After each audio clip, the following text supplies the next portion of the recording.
Magandang araw, ako po si Mami G at labis po ako nagpapasalamat sa Part 2 feeding program ay naging successful po ulit. Sa lahat po ng tumulong sa programang ito, sa event na ito, taos puso po ako nagpapasalamat sa inyo. Kung hindi po dahil sa inyo, ito po ay hindi matutupad. At marami po tayong napasayang mga bata.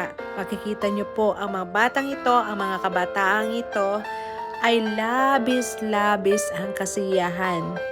At sabi ko nga po, sana hindi pa po ito ang huling Thanksgiving na maibibigay natin sa kanila.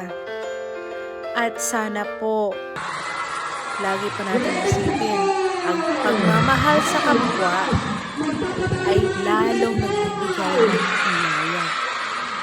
Kaya sana